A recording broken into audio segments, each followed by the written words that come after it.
शिक्षा क्षेत्रमा निजी विद्यालयलाई यो सामुदायिक विद्यालयहरूको गुणस्तर सुधार्ने जिम्मा दिने भनेको के हो? यो शिक्षा मन्त्रीलाई पनि मैले सोधे, उहाँलाई पनि थाहा छैन। अनि यो कार्यक्रम के हो? अध्यक्ष महोदय, नेपालको संविधान अनुसार नेपालको सरकारको तर्फबाट माननीय अर्थमन्त्री ज्यूले गत 15 गते आगामी आर्थिक वर्ष 77-78 को आयव्ययको वार्षिक अनुमान अर्थात् बजेट प्रस्तुत गर्नुभएको छ। 14 खरब 74 करोड 74 अरब 64 करोड को अनुमानित बजेट अहिलेको कोभिड-19 पछाडिको देशको आवश्यकता अनुरूप छ र सरकारको नीति तथा कार्यक्रम र यस अघि नै माननीय अर्थमन्त्रीज्यूद्वारा प्रस्तुत सरकारको आगामी आर्थिक वर्षको बजेटका प्राथमिकता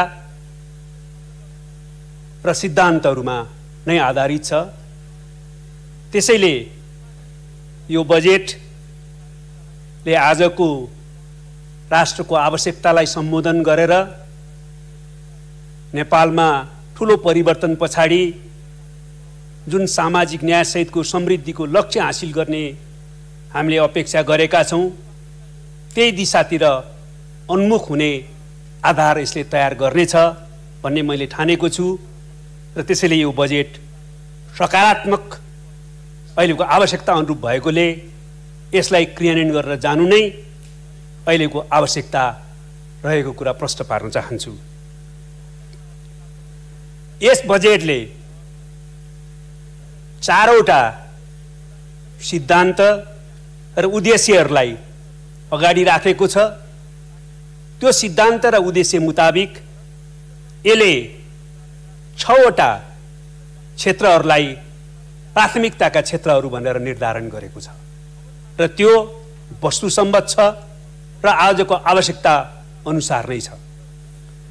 सिद्धान्त र उद्देश्यको कुराकानी गर्दा यसले पहिलो कुरो कोभिड-19 जस्ता कोभिड-19 र यस्ता संक्रामक रोगहरू र विपदबाट नेपाली जनतालाई बचाउने, जीवन रक्षा गर्ने उद्देश्य र स्वास्थ्य सुनिश्चितताको उद्देश्यलाई प्राथमिक दिएको छ। उद्देश्य यो सिद्धान्तलाई पक्रेको छ।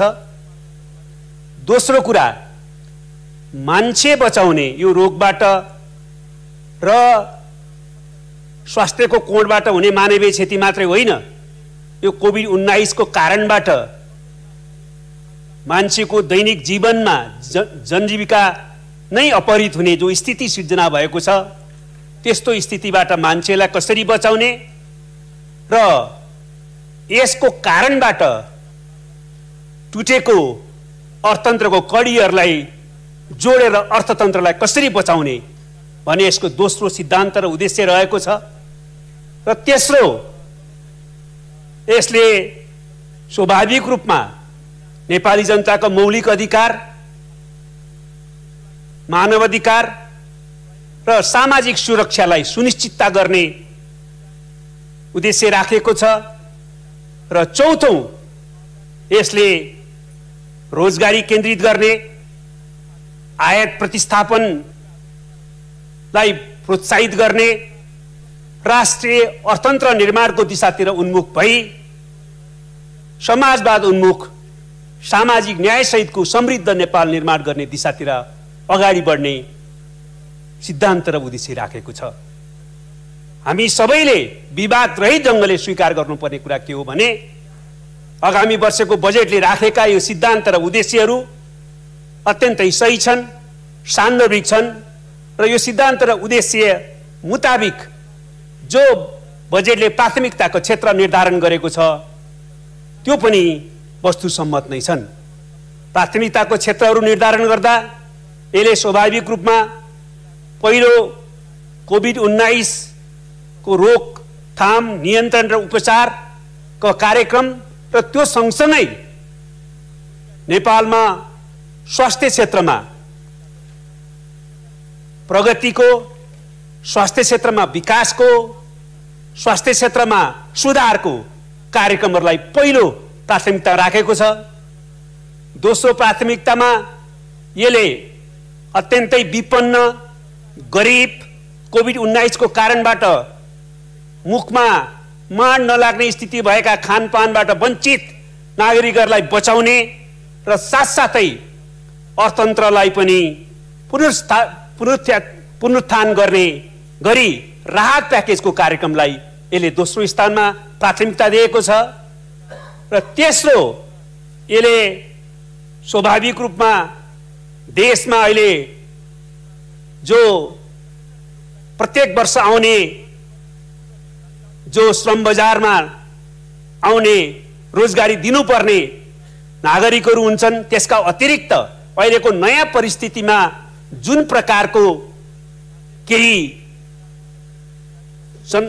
जनसङ्ख्याको हिस्साले रोजगारीबाट वञ्चित हुनु परेको स्थिति छ देशभित्रै, र अर्कोतिर विश्वव्यापी रूपमा रहेको यसको प्रभावका कारणले गर्दाखेरि नेपालीहरू थुप्रै रोजगारीका निम्ति देशभित्र आउने स्थिति छ। त्यसकारण यसले रोजगारी, जनजीविकालाई तेस्रो प्राथमिकताको क्षेत्र निर्धारण गरेको छ। अत्यन्तै सही छ र यसले रोजगारीका निम्ति कृषि क्रान्तिलाई त्यससँग जोडेर मुख्य प्राथमिकताको क्षेत्र रोजगारीका निम्ति ठहर गरेको छ र त्यस सँगसँगै यसले जनजीविका र सामाजिक सुरक्षा र संरक्षणलाई पनि साथसाथै अगाडि बढाएको छ। चौथो कुरा, यसले शिक्षा, खानेपानी र पूर्वाधार विकासको प्रक्रियालाई निरन्तरता दिने अगाडि सारेको छ। र पाँचौं, यसले नयाँ योजनाहरू होइन, पहिलाका तर अन्तिम गर्न सकिने, आगामी वर्ष सक्न सकिने विकास आयोजनाहरूलाई प्राथमिकतामा राखेर त्यसलाई सम्पन्न गर्ने कार्यक्रम अगाडि सारेको छ। र छैटौं, यसले संहिता क्रियान्वयनको प्रक्रियालाई अगाडि बढाउन आजको सन्दर्भमा संहिता झन आवश्यकता भएको र यसको औचित्य थप पुष्टि भएको सन्दर्भमा वित्तीय संहिता क्रियान्वयन गर्नलाई यसले प्राथमिकता राखेको छ। यसरी हेर्दा यसले सिद्धान्त र उद्देश्यको कोणबाट होस्, त्यो सिद्धान्त र उद्देश्य अन्तर्गत प्राथमिकताको क्षेत्र निर्धारण गर्दा होस्, यसले आजको राष्ट्रको असामान्य परिस्थितिलाई सम्बोधन गर्नका निम्ति आवश्यक कार्यक्रम बजेट मार्फत प्रस्तुत गरेको छ। यसलाई क्रियान्वयन गरेर जानुपर्ने आवश्यकता छ। यसको सन्दर्भमा यसले यो सिद्धान्त, उद्देश्य र प्राथमिकताका कार्यक्रमभित्र रहेर थुप्रै नेपाली जनताको आशा र आकांक्षा अनुसारका कार्यक्रमहरू अगाडि सारेको छ। त्यसलाई सरसर्ती रूपमा हेर्ने हो भने यसले स्वास्थ्य तथा जनसङ्ख्या मन्त्रालयको बजेटलाई 32% वृद्धि गरेको छ। कोरोना रोकथाम, नियन्त्रण र उपचारको निम्ति 6 अरब विनियोजन गरिएको छ। त्यस्तै राजधानीमा 300 बेडको छुट्टै सर्वरोग अस्पताल बनाउने, सबै प्रदेशहरूमा चाहिँ यो स्वास्थ्य पूर्वाधार निर्माण गर्न र 12 अरब खर्च विनियोजन गर्ने, सबै प्रदेशमा स्वास्थ्य सर्वरोग अस्पताल स्थापना गर्ने, सबै यो राजमार्गका ठाउँ-ठाउँमा ट्रमा सेन्टरहरू स्थापित गर्ने, सबै प्रदेशमा अत्याधुनिक स्वास्थ्य प्रयोगशाला निर्माण गर्ने र विदेशबाट आउने सबैको स्वास्थ्य परीक्षण नाकामै गर्नको लागि स्वास्थ्य डेस्कको स्थापित गर्ने, 3 वर्षभित्रमा स्वास्थ्य बिमा सबैलाई सुनिश्चित गर्ने र आगामी वर्ष 40%लाई स्वास्थ्य बिमा उपलब्ध गराउने, अन्तर्राष्ट्रिय स्तरको राष्ट्रिय रोग निदान केन्द्रको स्थापना गर्ने, सैटेलाइट क्लिनिकहरू सञ्चालन गर्ने, निजी अस्पतालका चिकित्सकहरूलाई जिल्ला अस्पताल र स्थानीय स्वास्थ्य संस्थाहरूमा काम गर्ने स्थिति सुनिश्चित गर्ने काम स्वास्थ्य क्षेत्रमा गरिएका छन्। त्यस्तै रोजगारीको क्षेत्रमा 8 लाख श्रमिकहरूलाई रोजगारी उपलब्ध गराउने कार्यक्रम ल्याएको छ र त्यस्तो स्थितिमा विदेशी नागरिकहरूलाई देशभित्र बिना रोकटोक जथाभावी श्रम गर्ने स्थितिलाई अन्त्य गर्न राष्ट्रले आवश्यक ठानेको अवस्थामा मात्रै विदेशी नागरिकलाई श्रमको निम्ति आधार तयार पार्नका निम्ति वर्क परमिट अथवा श्रम इजाजत पत्र लागू गर्ने कार्यक्रम ल्याएको छ। त्यो अत्यन्तै सही छ, सामयिक छ। त्यस्तै गरेर सामाजिक सुरक्षाको हकमा सबै विपन्न, अशक्त, अपाङ्गता भएका व्यक्तिहरू, एकल महिला, ज्येष्ठ नागरिक र लोपोन्मुख र सीमान्तकृत समुदायलाई सामाजिक सुरक्षा भत्तालाई निरन्तरता दिने नीति ल्याएको छ। दलित, कर्णाली क्षेत्र र तराई मधेस लगायतका गरिबीको रेखामुनि रहेका 13 लाख चाहिँ बालकलाई संरक्षण गर्ने नीति ल्याएको छ। शहीद तथा द्वन्द्व पीडितलाई राज्यको तर्फबाट संरक्षण गर्ने नीति ल्याएको छ। भूमि दलितलाई आगामी वर्ष नै आवासको लागि जग्गा उपलब्ध गराउने कार्यक्रम ल्याएको छ। गरिब घर परिवार सर्वेक्षण आगामी वर्ष सक्ने र राज्यले सुविधा दिने गरी उनीहरूलाई परिचय पत्र वितरण गर्ने र राज्य सुविधाको सूचीमा उनीहरूलाई लक्षित समूहको रूपमा स्थापित गर्ने महत्त्वपूर्ण कार्यक्रम पनि बजेटमा समावेश गरिएको छ। अर्को कुरा कृषि क्रान्तितिर उन्मुख हुने गरी सिंचाई, मल, बिउ, पुँजी, प्रविधि र बजारलाई सुनिश्चित गर्ने कार्यक्रम ल्याएको छ। त्यस्तै राज्य कोषबाट बेहोरिने सबै सुरक्षाकर्मी र प्रहरी र अरू कर्मचारीहरूको पोसाक, जुत्ता र उपभोग्य सामग्री देशभित्रै उत्पादन गरेर त्यसको उपभोग गर्ने अत्यन्तै आवश्यक कार्यक्रमले अगाडि सारेको छ। आगामी वर्ष आधारभूत शिक्षामा सबैको पहुँचलाई सुनिश्चित गरिएको छ। विपन्न, अपाङ्गता भएका शहीदका छोराछोरी र जीवनदारलाई 26 लाख विद्यार्थीलाई छात्रवृत्ति दिने कार्यक्रम ल्याएको छ। दिवा खाजा कार्यक्रमलाई अब 43 जिल्लाको सट्टा देशव्यापी बनाउने कार्यक्रम ल्याएको छ। 13,40,000 छात्रहरूलाई निःशुल्क सेनिटरी प्याड उपलब्ध गराउने कार्यक्रम ल्याएको छ। 6,000 स्वयंसेवक शिक्षकहरू परिचालन गर्ने कार्यक्रम ल्याएको छ। युजिसी को अनुदान नतिजामा आधारित गर्ने कार्यक्रम ल्याएको छ। प्रत्येक प्रदेशमा बहुप्राविधिक शिक्षालयको कार्यक्रम पनि ल्याएको छ। असहाय र संरक्षण नभएका ज्येष्ठ नागरिकलाई निःशुल्क संरक्षण र उपचार गर्ने, स्वास्थ्य उपचार गर्ने कार्यक्रम ल्याएको छ। आगामी 2 वर्षभित्रमा सबैलाई ऊर्जा पहुँच सुनिश्चित गर्ने, गरिब र विपन्नलाई विद्युत जडान निःशुल्क गरिदिने कार्यक्रम ल्याएको छ र आगामी 3 वर्षभित्र सबैको फुस्रो खर र फुस्रो छाना अन्त्य गर्ने र आगामी वर्ष 1 लाख सुरक्षित आवास तयार गर्ने कार्यक्रम ल्याएको छ। त्यस्तै गरी आगामी वर्षदेखि विद्युतीय राहदानी लागू गर्ने कार्यक्रम ल्याइएको छ र सार्वजनिक खर्च पुनरावलोकन गर्दै त्यसलाई मितव्ययताको नीति अपनाउन गर्न बैठक, प्रोत्साहन, खाजा, अतिरिक्त समय सबै भत्ताहरू कर्मचारीको निम्ति खारेज गर्ने सही निर्णय ल्याएको छ। चुरोट, सिगार, गुटखा आदिमा कर वृद्धि गरिएको छ। सुन तथा सुनका गहनामा भन्सार महसुल वृद्धि गरिएको छ। खानेपानी तथा सरसफाई उपभोक्ता समूहलाई आयकर नलाग्ने गरिएको छ।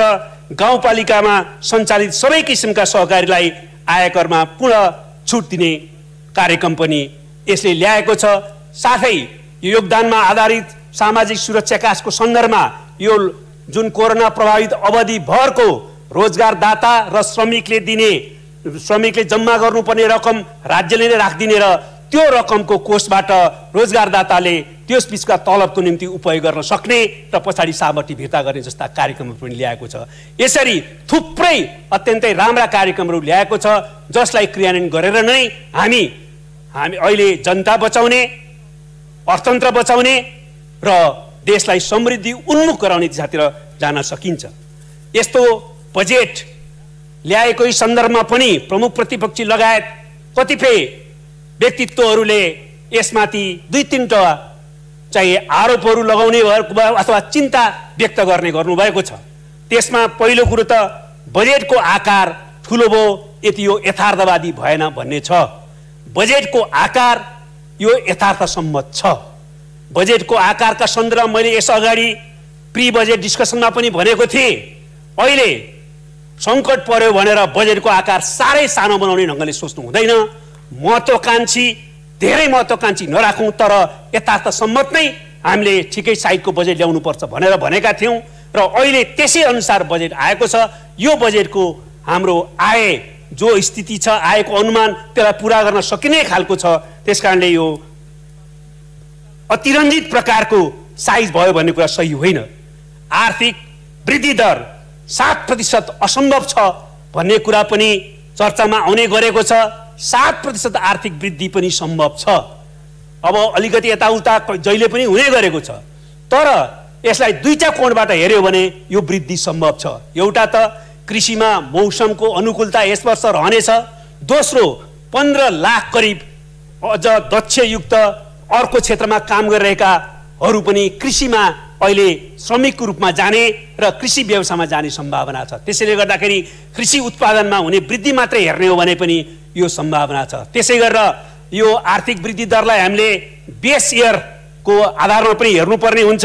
अहिलेको बेस इयर इफेक्टको हेर्ने हो भने अहिले हाम्रो आर्थिक वृद्धि दर 2% मात्रै हुने स्थितिमा त्यसलाई ल्याएर हेर्दाखेरि 7% आर्थिक वृद्धिको सम्भावना छ। हामीले भूकम्पको बेलामा हेर्यौँ भने भूकम्पको बेलामा आर्थिक वृद्धि हाम्रो स्वात्तै तल झरेको थियो। त्यसकारणले अर्को वर्ष हाम्रो आर्थिक वृद्धि 7% पुग्ने हाम्रो अनुमानलाई त्यसले पुरा गरेको थियो, बढाएको थियो। त्यसकारणले आर्थिक वृद्धि पनि वस्तुसम्मत नै छ।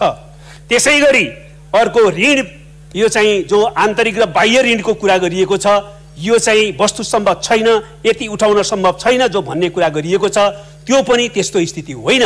हामीले अझ, मेरो विचारमा त अझ ऋणलाई बढी उठाएर भने बजेटको थोरै साइज बढाउनु पनि सकिन्थ्यो जस्तो लाग्छ। तैपनि अर्थमन्त्रीज्यूले अहिलेको आवश्यकता अनुसार आन्तरिक र बाह्य ऋणको सन्दर्भमा जति यहाँ राख्नु भएको छ त्यो पनि सही छ। त्यसैले यो बजेट यथार्थसम्मत छ, यसलाई क्रियान्वयन गर्नु आवश्यक छ। जतिसुकै चुनौती भए पनि यसलाई क्रियान्वयन गरेर जाँदा अहिले अर्थतन्त्रले भोगेका समस्याहरूलाई चिर्दै अर्थतन्त्रलाई चलायमान र गतिशील बनाउँदै हामीले लक्ष्य गरेको सामाजिक न्याय सहितको समृद्ध नेपाल निर्माणको आधार तयार गर्ने क्षेत्र जान सकिन्छ भन्ने स्पष्ट छ। अब म माननीय अर्थमन्त्रीजीले प्रस्तुत गर्नुभएको बजेटका सन्दर्भमा केही विषयहरूमा गम्भीर ध्यानाकर्षण गराउन पनि चाहन्छु। पहिलो कुरो, अहिले कोभिड-19 को विश्व महामारीको सन्दर्भमा विश्वव्यापी रूपमा एउटा ठुलो रिथिङ्किङ प्रोसेस, पुनर्विचारको प्रक्रिया सुरुवात भएको छ। हाम्रो जीवन दृष्टिकोणमा, हाम्रो विकासको ढाँचामा र हाम्रो सामाजिक आर्थिक राजनीतिक प्रणालीमा हामीले चाहिँ विश्वव्यापी रूपमा बहस भइरहेको देखेका छौँ र नयाँ विश्व व्यवस्थातिर पनि बहस हुँदैछ। तर अहिलेको हाम्रो अर्थमन्त्रीजीले पेश गर्नुभएको बजेटमा यसको सामान्य सङ्केत पनि छैन। हामीले प्रकृति मैत्री र हामीले चाहिँ समाजमुखी यो विकासको ढाँचा अनुरूप अगाडि बढ्ने कुरालाई प्रष्ट आत्मसात गरेर त्यो आधारमा अगाडि बढ्ने एउटा हामीले प्रष्टता हासिल गर्नु पर्थ्यो। त्यसलाई बजेटमा त्यो ढङ्गले अगाडि बढ्ने प्रतिबद्धता सहित आउनु पर्थ्यो। दोस्रो कुरा, कोभिड-19 पछिको असामान्य परिस्थितिलाई सम्बोधन गर्ने बजेट त आएको छ, त्यो सही छ, तर यो हरेक सङ्कट हाम्रो लागि अवसर पनि बन्न सक्छ। कोभिड-19ले हाम्रो लागि एउटा अवसर दिन सक्छ। त्यसकारणले गेम चेन्जिङ भिजन र कमिटमेन्ट यसमा चाहिन्थ्यो, बोल्डनेस चाहिन्थ्यो।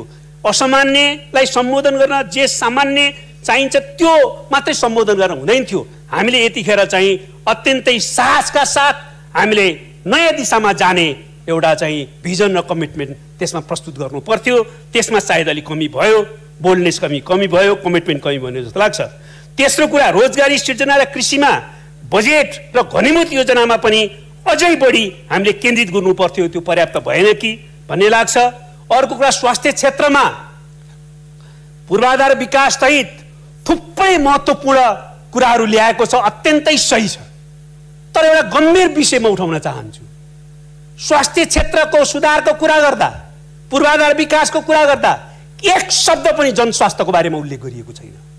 क्युरेटिभ मेडिसिनतिर मात्र ध्यान केन्द्रित गरिएको छ, जबकि विश्वमा अहिले, हिजो पनि तर अहिले बढी जनस्वास्थ्यको आवश्यकता, पब्लिक हेल्थ पोलिसीमा जोड दिनुपर्ने आवश्यकता छ भन्ने कुरा स्थापित भएको छ।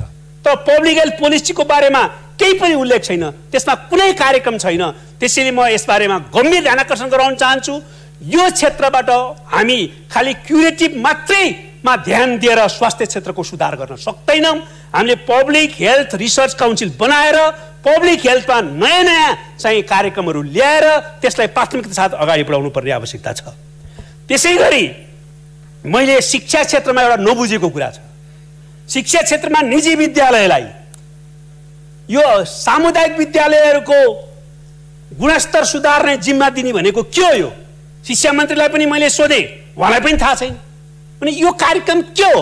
यसले के सामुदायिक र आङ्गिक क्याम्पस र सामुदायिक विद्यालयहरूलाई सार्वजनिक र गुणस्तरीय शिक्षाको मूल थलो बनाउने भनेको हाम्रो दृष्टिकोण र प्रतिबद्धतालाई पुरा गर्छ। त्यसकारण यो बारेमा पनि म प्रश्न हुन चाहन्छु। त्यसै गरी सार्वजनिक खर्च पुनरावलोकन आयोगले जो सुझावहरू दिएको छ त्यसलाई क्रमशः क्रियान्वयन गरिनेछ अध्ययन गरेर भनिएको छ। होइन, यसपालि क्रियान्वयन यो गर्ने भनेर हामीले दृढता प्रकट गरेर आउनु पर्थ्यो। यो गरियो, यति खर्च सार्वजनिक क्षेत्रमा कटौती गर्ने निर्णय गरियो भनेर आउनु पर्थ्यो, त्यो भएन। त्यसै गरेर यो स्थानीय क्षेत्र पूर्वाधार साझेदारी कार्यक्रम जसलाई सामान्य चलनचल्तीमा सांसद विकास कोष पनि भनिन्छ, अहिलेको सङ्कटको बेलामा हामीले सार्वजनिक क्षेत्रको खर्च कटौती गर्न, मितव्ययताको नीति लिन र प्राथमिकताको क्षेत्रमा लगानी गर्न यसलाई खारेज गर्नु पर्थ्यो। यो बजेटको बारेमा औचित्य अनुचित्यको बारेमा यो कार्यक्रमको बारेमा छलफल छ, त्यो छलफल गर्दै जान सकिन्थ्यो। मेरो विचारमा त्यसलाई सधैँ खारेज गर्नुपर्छ सधैँको लागि भन्ने हो, तर पनि यसपटक भने त्यसलाई खारेज गर्नै पर्थ्यो। मलाई थाहा छ अर्थमन्त्रीजी यो खारेज गर्नु पक्षमा भन्नुहुन्छ, प्रधानमन्त्रीजीसँग कुरा गर्दा उहाँले पनि त्यही भन्नु, के कारणले यो खारेज भएन? यो साहस भएन, साहसको अभाव हो, यो खारेज गर्नै पर्ने कार्यक्रम थियो।